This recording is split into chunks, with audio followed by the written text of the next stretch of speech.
Good evening, ladies and gentlemen, and welcome to the fifth episode of Curmudgeonly Conversation. Tonight's episode could be titled Suzanne and the Curmudgeon. As Suzanne being Suzanne Sherman, the wise woman of the Wasatch. Our first four episodes featured Mark Kreslins speaking about the spirit of 1776, the principles of the Declaration of Independence, and how we might apply them today. Our second episode was with our favorite foreign policy analyst, the outstanding Scott Horton, who really took us through a very interesting tour of the reemergence of the Cold War and how this all occurred and why it's happening now.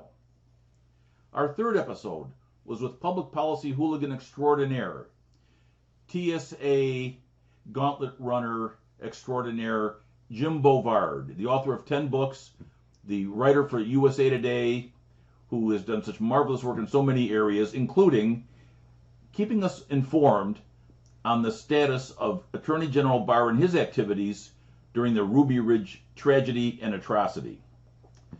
Our fourth episode was with Mike Meharry, the communications director of the 10th Amendment Center, the communications director for Schiff Gold, and the proprietor of the Godarchy website and Facebook page. And we discussed nullification, interposition, and the whole idea of Godarchy and how we have an intersection between our Christian beliefs and our political activities and how that should happen in a proper fashion. Tonight, as mentioned earlier, we're very honored to be talking with Suzanne Sherman. She truly is the wise woman of the Wasatch. Suzanne has written some great things, some of which have been at the 10th Amendment Center website. She does work in terms of political decentralization, political liberty. I know she's also involved in things, I think I've heard, Suzanne, that you're involved in prepping and things of that nature. And as I recall, that you had moved from Los Angeles, where you had been, I believe, a defense attorney, having graduated from law school, and you are now in the state of Utah, in a very interesting environment there. And you've written some great things that people should be paying attention to in terms of why we don't want to turn to the federal government, known as the general government back in the day of the founding, for protection of our liberty. But we want to make sure that we do not lose our American revolutionary heritage in any of these areas, whether it's immigration or gun control or privacy or any of these things. So Suzanne, welcome to Curmudgeonly Conversation.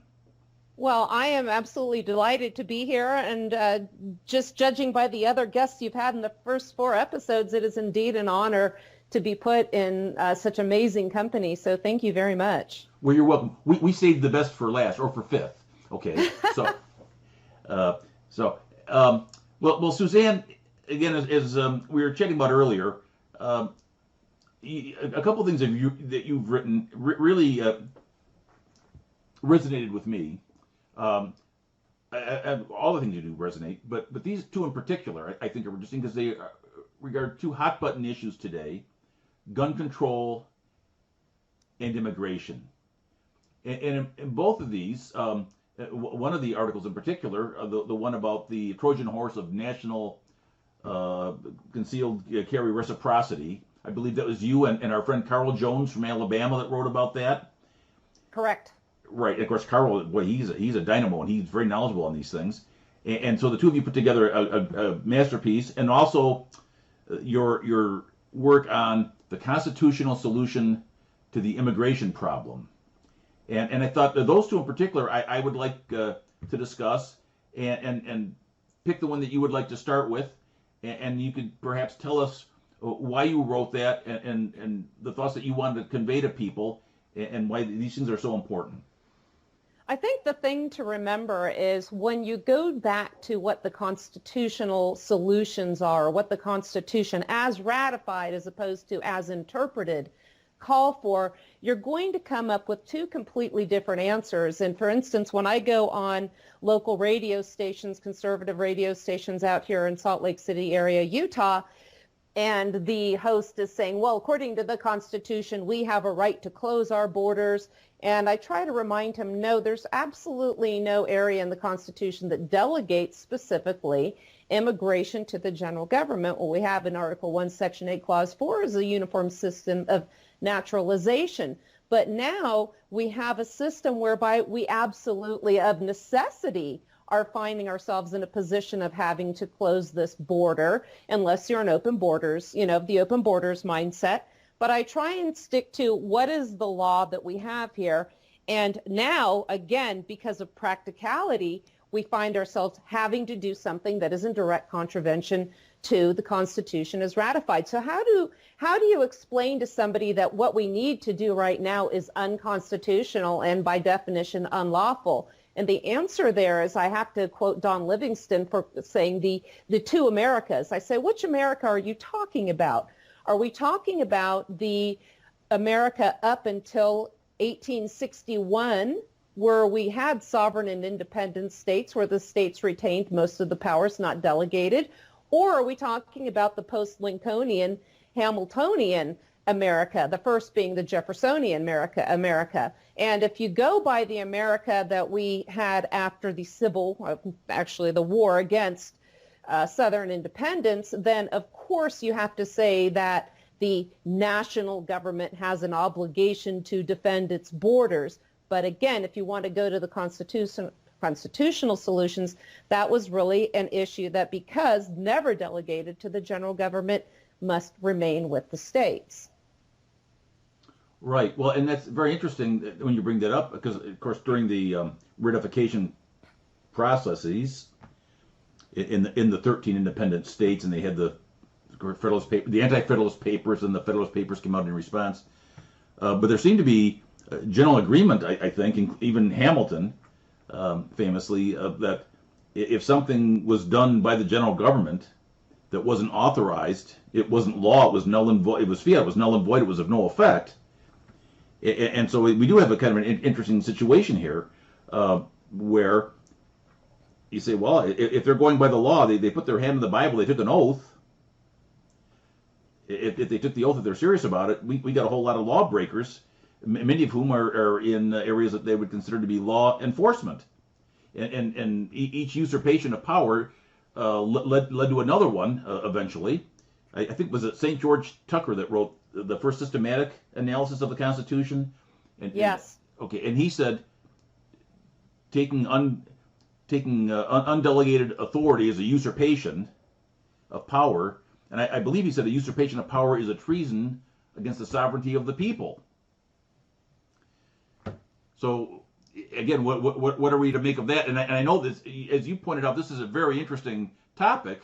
It's a dilemma, because there are people who are very much, I think, strict constructionists who I will say, oh, well, we have to have the feds do this. He said, well, wait a minute. No, that wasn't delegated to the feds. And in fact, some folks will point out that in 1798, that was a big part of the the nullification of the Alien and Sedition Acts. I mean, that was, we usually hear about the freedom of speech part, but there was also the immigration part, and the part about, aliens, that with which there had not been, who came from a country with which there had not been a congressional declaration of war. Oh boy, there's another topic we can talk about, right? Well, again, and then you raise a great point, because with the Alien Acts, look, if this was a delegated power, why was the Alien Act ever deemed worthy of nullification by James Madison and Thomas Jefferson? So you just really highlighted another point for me on that one. Right, and of course Tom Mullins talked about that, and Thomas Edlum. So it does get to be, with these things, when the state begins to take undelegated authority, when we let the state grow in power, and maybe this part of this is like the tragedy of the commons or something. But it eventually leads to problems, and you talked about it in that wonderful article you wrote about the constitutional solution, how states like California said, well, we can just offload the burden of this very generous to the recipients perhaps, but these social welfare programs and on everybody. And maybe we can look back to what was the thing they did about Revolutionary War debt, where there was Hamilton. After the ratification and everything, then he said, well, let's have the general government take over the Revolutionary War debt of each of the states. And the states that didn't have much debt or didn't have any were upset by that. They said, well, why are we having to subsidize? But it seems justifiably so. I'm sorry? Justifiably so. Absolutely.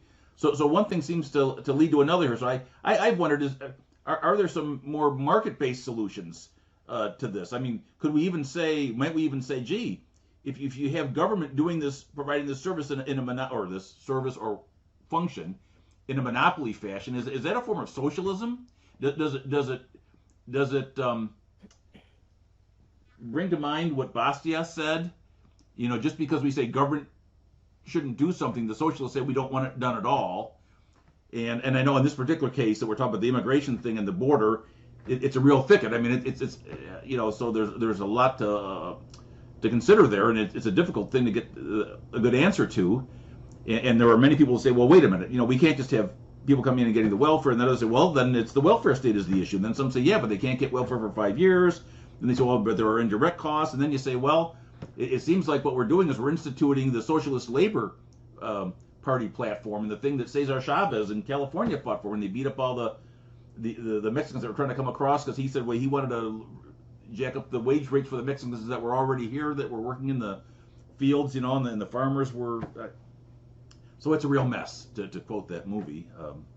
I think the one thing that has to happen, and this is the problem, I actually had a discussion with somebody over the weekend about this, when I said, look, if California wants to have the open borders and be a sanctuary state, that's entirely within its constitutional prerogative.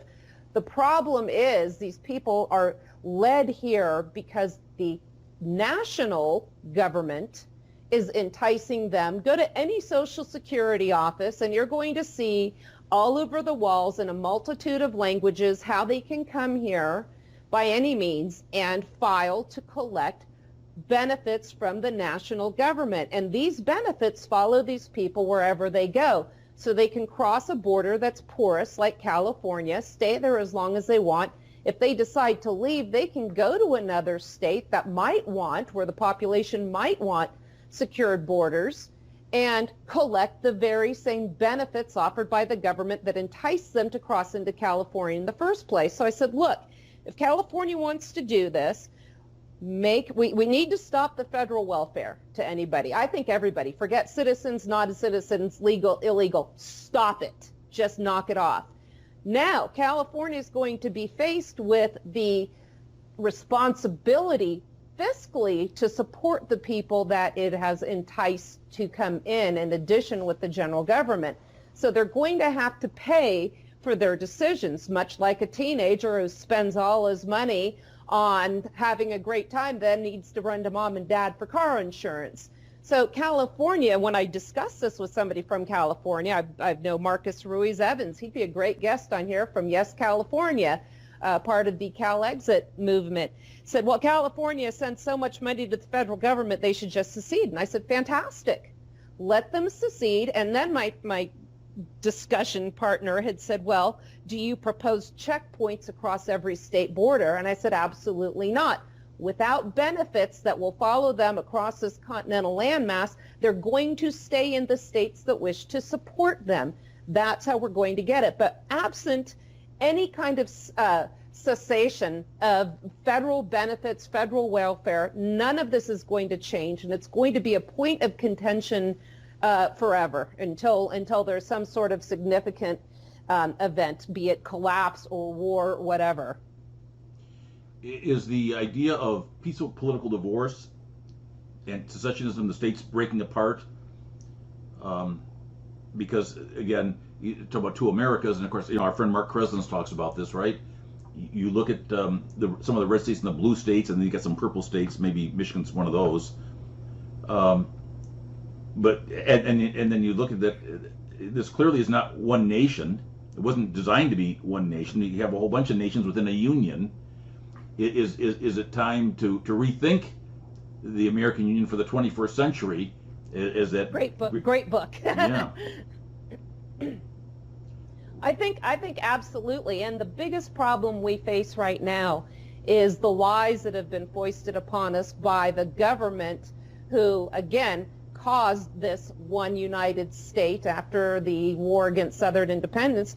The lies that have been told to us about that incident, because once again, we are told the myth that Abraham Lincoln went to war to free the slaves, that the southern states were in rebellion, they committed treason, And, you know, we don't understand that secession was completely lawful. I believe it was New York, Rhode Island, and Virginia who reserved the right to leave the Union.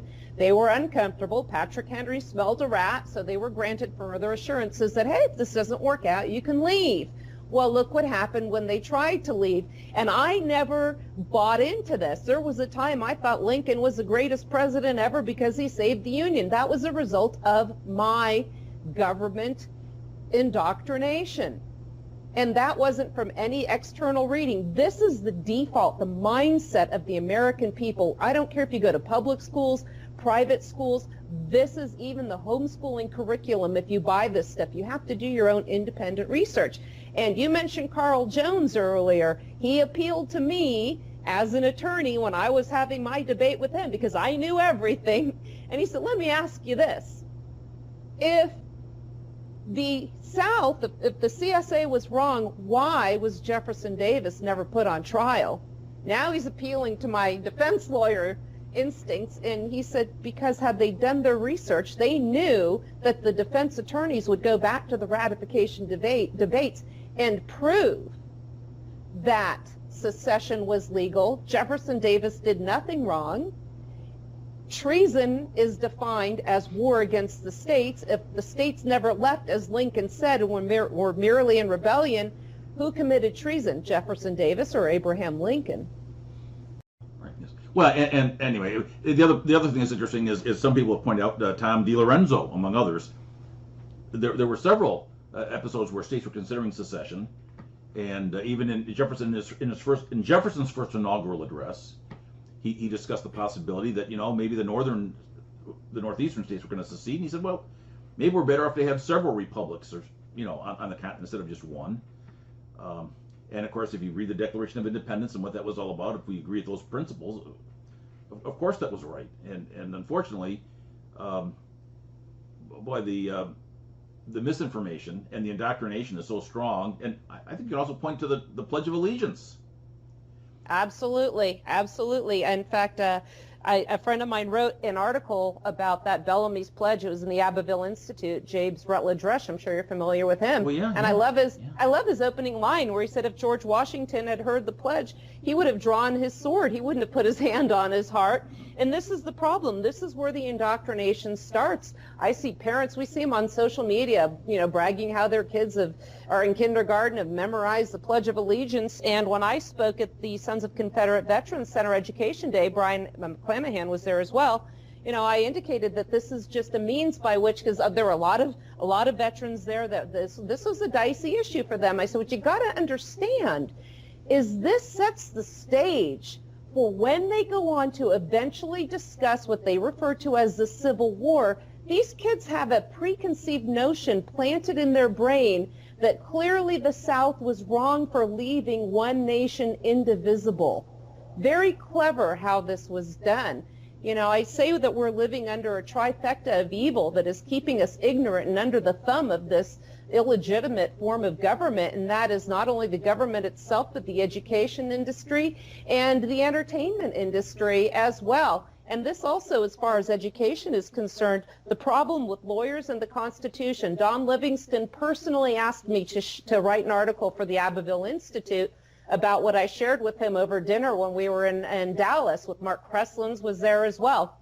And what I say in this article is, look, lawyers who are often those that are interpreting the Constitution, who are creating legislation, again, supposedly in this constitutional construct, don't even understand what the Constitution means. And this is the fault of what I refer to as the malfeasance of the legal education industry. And I'll give you an example. When we're studying for the bar exam, we are told for the multi-state bar section of it, which is multiple choice questions, because of time constraints, look, if you have to choose an answer between the 14th Amendment and the 10th Amendment, always go with the 14th Amendment. That is the answer. If you answer as an attorney and understand, or as a hopeful attorney, as a candidate, and take the bar exam and answer it according to the Constitution as ratified, you will fail the bar. I kid you not. In law school, we never talk about the ratification debates. We never talk about the preamble to the Bill of Rights. What do we talk about? Case law, the interpretation of the Constitution by left-leaning judges. Yes, that's a huge problem, and again, because it's the truncating of the antecedents, as Robert Higgs says about some war situations, but the same thing applies here. And regarding the pledge, the late and extremely great William N. Grigg made an interesting point about this. You're familiar with Will Grigg? I believe so. Yeah, okay. And he died a couple of years ago tragically. But Will wrote a lot of great things. I believe he lived in Idaho. But he pointed out that the word allegiance comes from the French word liege. In French, liege means lord. So by pledging allegiance, one is taking on a lord. And so for Christians, this might be a problem. And I think from what I've read, actually back in the day when this came out in 1892, that was a big issue, along with the idea, again, that the one nation indivisible clearly was a falsehood. That was a brazen lie. And then on top of that, and of course it didn't say under God. Eisenhower put that in, for political reasons during the 50s. But on top of that, there was the infamous Bellamy salute. And you can see these fascinating photos of Woodrow Wilson and others giving the Bellamy salute, or school children doing it. And the Bellamy salute, folks can go and Google it and look it up. It looks familiar. We've seen it somewhere else. Yes. And we see it from Europe. And you'll think, well, wait a minute, isn't that what the Italian fascists and the Nazis did? And the answer is yes, because Mussolini saw it and said, oh, we're going to do that. And Hitler saw it, so I'm going to copy Mussolini. And they were all copying Bellamy, Francis Bellamy, who was the writer. And you could ask people to Google Francis Bellamy, who was a fake minister who was, excommunicated or kicked out of the church because he wasn't preaching the gospel of Jesus Christ. He was preaching the gospel of socialism. Yeah, socialism, basically. And this was part of this. In fact, at one of our meetings, we did research on this. And, so some flag manufacturer wanted him to write this thing. And Bellamy said, yeah, but he saw an opportunity to use it like a Trojan horse. And he had a cousin, I believe, who had written some bizarre book that was supposed to be a look into the future. And it was some Rip Van Winkle-like character wakes up and it's like some Soviet Union style, they claimed paradise, But also Bellamy was working with the National Education Association to spread these ideas around. And what's so ironic, and again, Tom Woods talks about this, others have too, but Tom does a great job of pointing this out. And you were talking about how dicey this is when you talk in like military people or in schools. And of course, you see this in social media. People get very emotional, very upset. What are you, some sort of a commie or a socialist? Well, actually, the thing that you're defending or that you're insisting people do is actually a socialistic thing. And the guy that wrote it was a socialist. And as Tom points out, you have people that consider themselves to be conservative or on the right who fight the most vociferously to defend the programs of the left from an earlier era. Each side loves or hates it for the wrong reason, right, which is what's interesting. And I think putting the words under God in there was brilliant because now conservatives are absolutely obsessed with this, and they should be the ones fighting the Pledge of Allegiance. And again, in my article, this was by the 10th Amendment Center, they published it. It's also, I have a website, SuzanneSherman.com. All of my published articles are there in one place, so it's easy to find. But I talk about this in the Church of National Government. Again, 10th Amendment Center published it. It's on my website. And this goes to I addressed when Donald Trump said, in America, we worship God, not government. And I thought, no, that's really not true. And going back to Lincoln, how many people have gone to the Lincoln Memorial? But can you remember what it says there? The engraving behind him says, in this temple, as in the hearts of the people for whom he saved the Union, the memory of Abraham Lincoln is enshrined forever.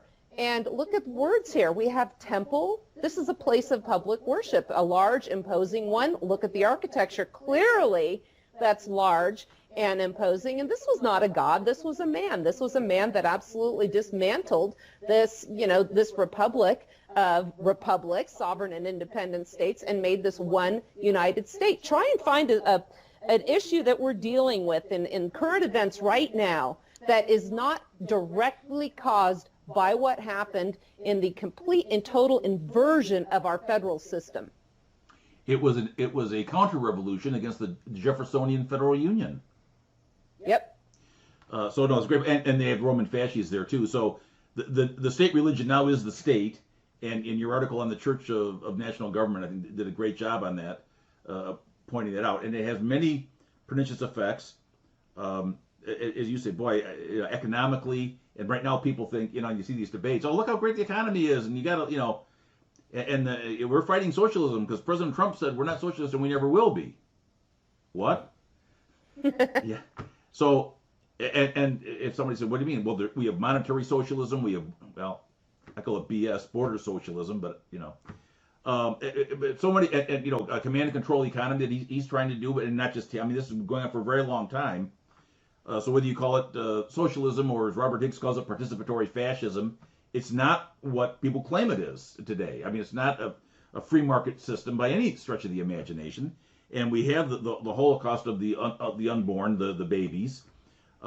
We have these terrible wars that go on, that are wars of aggression, that lead to a Holocaust of innocent people overseas, that lead to great suffering for American military families, that lead to increased financial problems here at home, that lead to a loss of liberty here at home in so many areas. And so we're less free, we're less safe, and we're less prosperous because of these wars, but a small group is benefiting mightily at the expense of everyone else. And yes, this grows out of this. Some people say it goes back even farther, though, even pre-Lincoln. Some even go back and, Marx says go back, and others, Lysander, Lufine, and others, they pointed out, and I think some of the writers have said this, you go back maybe even to the Whiskey Rebellion. And some say, well, go back to Shays' Rebellion, and it goes back to the Philadelphia Convention. It was really a bloodless coup. We knew they were there. They had the authority to make a more perfect union, to correct some of the shortcomings of the Articles of Confederation, but we had a handful of those that got there early, came up with the Virginia Plan, and then when they got there, they closed the doors, swore everyone to secrecy. Tell me that this is, I think Mises published chapter 5 of Knox's book on Jefferson, and he really gets into who the movers and shakers that were putting forth the Constitution. They were the mercantilists, they were the financiers, the bankers, the lawyers. Not a very trustworthy bunch. And the problem is, once this was ratified, before the ink was even dry and what I refer to as the holy parchment, you have the Jeffersonians out there working their farms, the agrarians, they're busy. These people are going about their daily lives, and I submit to you, if we had the ability to communicate then that we do now, there would have been a mass exodus after the Whiskey Rebellion. Yes, and it was, of course, that episode is so tragic in so many ways, including the irony, just heartbreaking, of these Revolutionary War veterans and what happened to them, and what Hamilton did. And, of course, Washington was, obviously, he was the president then when this was going on. But apparently at a certain point he said, well, it bothered him too, what happened, but not the increased authority that he might get or the taxing thing. So that was unfortunate. But so we look at that, and our friend Mark says, maybe we got to be thinking in terms of this peaceful political divorce now, and the thing's too ungainly. For financial reasons, this might happen whether we want it to or not, actually, I think. But the other thing is that there is so much bitterness and so much divisiveness. You see it in political discourse, and the politics mean so much now because we have the Church of National Government, and we really do, right? And so it's life or death. And we have foreign governments. I would submit it's not the Russian government. There are some others that have great sway in Washington, and we have corporations that to have a business that prospers because they have better goods and services. That's wonderful. We always want that, no matter the size of the business. But we have people that are political entrepreneurs rather than market entrepreneurs, and they are utilizing the system in a way that's detrimental to us and that isn't shocking. So then you say, what are some of the solutions to this? And so many people focus on this idea of like the presidential election or doing something in Washington, D.C. We know from experience that local and state resistance is more likely to be successful for a number of reasons. And we also see that by putting it in the purview of the feds, there was a saying back when I was a youngster. I don't know if you're my age or younger or whatever, but I remember this saying, don't make a federal case out of it. Mm-hmm. And they made a federal case out of everything, and that is detrimental. And you and Carl wrote about this in the article about the Trojan horse of the national carrier reciprocity idea and why that. Yes. Okay. Could you explain that for us, please, Suzanne? Sure. Well, as you know, concealed carry permits are issued from the state within which you reside. And if you're in a state like I used to live in California, your ability to defend yourself outside your home is subject to the whim of the law enforcement agent in charge. So if you're in city district, it's going to be the police chief. I was in unincorporated Santa Clara County. Sheriff Lori Smith had a blanket policy of refusing to issue any of them. On my website, I wrote about the Gilroy Garlic shooting, and she absolutely refused to give anybody concealed carry permits. That was really that's kind of the pulse of the population out there. They're okay with having gun-free zones, and that's what happened. But here's the thing. So I could not get one from her. And when I moved to Utah, we have here is a shall issue state. So if you're a law-abiding citizen and you're qualified to own a firearm and you seek permission from the Crown to carry a firearm concealed on your person outside your home, they must issue you one. You can also open carry without a permit. So now we have different states with different standards for issuing these permits, and people have, and the states actually, I think with Utah, we have reciprocity with, I think, 31 other states, and California has reciprocity, beg your pardon, with 0 states. I think New York and Illinois are the same. And people that have concealed carry permits that travel around the country don't like this. They say the Second Amendment gives me a right to carry my gun anywhere I choose. The states shall not infringe on my right to take my gun anywhere. The problem is a misconception of what the Second Amendment does. It does not protect your rights to carry. It doesn't grant you a right to carry. It is a negative covenant against the general government only, no more, no less. So they have absolutely zero authority to require states to honor each other's concealed carry permits. And this is what people want. And they say, well, we want the feds to make the states have to respect each other's permits, just like driver's license. And to what people that use that example, I say, please cite me the federal statute, it would be unconstitutional, by the way, that grants the general government permission to make the states accept each other's licenses. And there isn't one. It's done on a voluntary basis. A state would be crazy to not let somebody pass through their state because they don't have a driver's license issued by that state. Furthermore, once I moved and established residence in Utah, guess what? My California driver's license is no longer valid. I have to get one here. So the argument fails that way as well.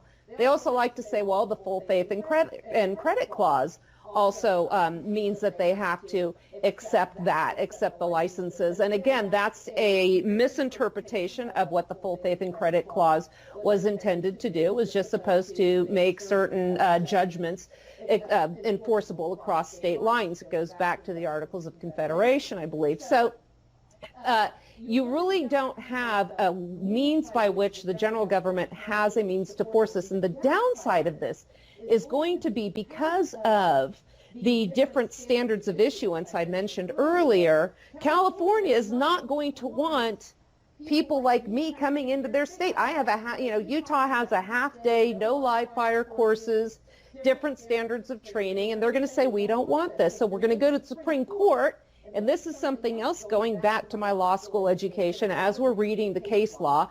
As these cases, we start to read them, a part of the opinion called the syllabus, we hear all the time, due to inconsistency of state opinion, this matter is ripe for review by the United States Supreme Court. Ladies and gentlemen, inconsistencies of state opinion is the heart and soul of federalism.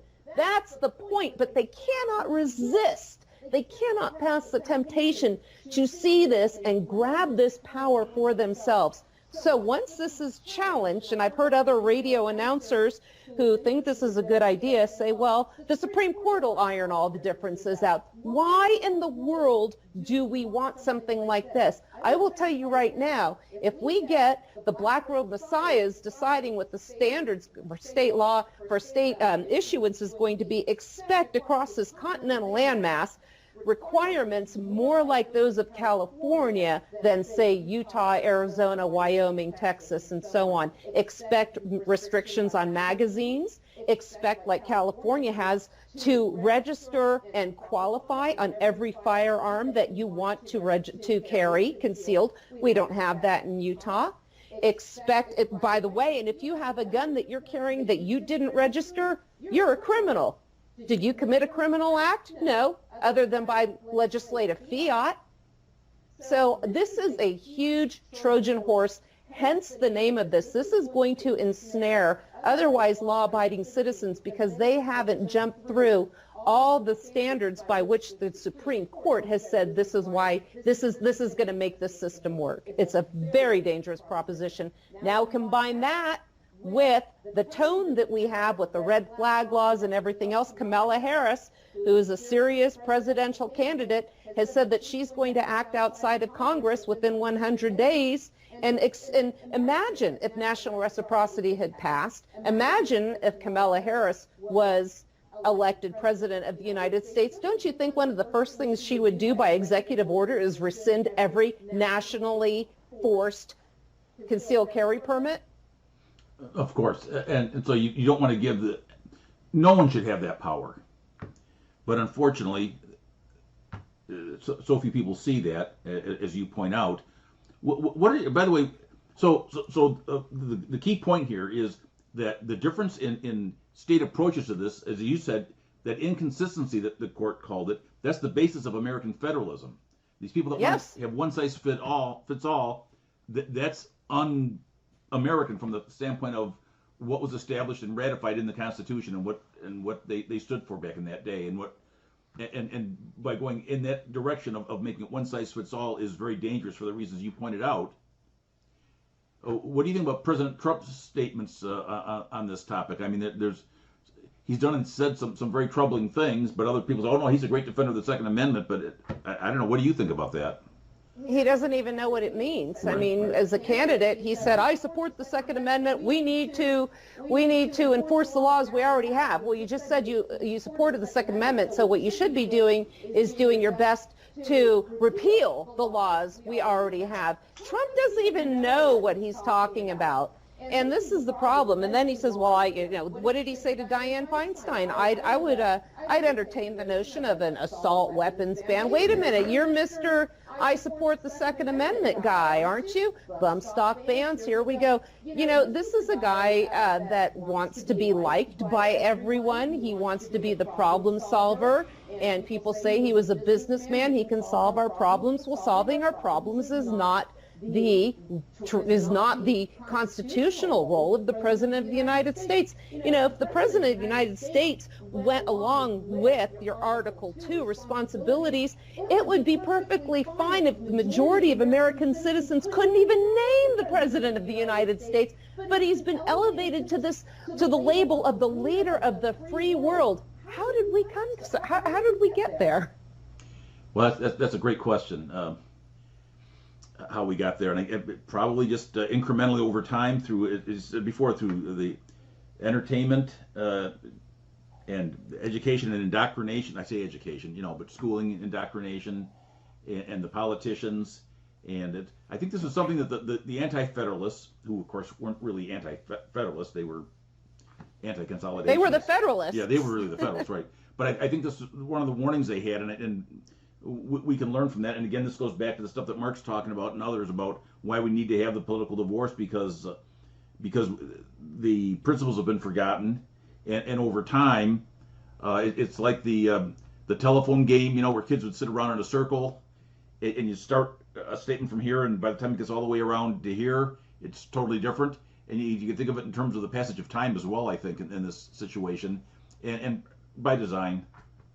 Well, something else that's in the Constitution that people really don't talk about, and I think this is a key. When I asked how did we ever get here where our president is considered the leader of the free world, in Article 2, Section 3 provides that the executive can have the opportunity to propose policy to Congress. He does that in the State of the Union address. That's gone from simply proposing to my policies, my platforms, Yeah. my solutions. I think that clause was absolutely detrimental, and is it by design? There are some that say it was. The more I look into this matter, the more I have to say I concur with that opinion.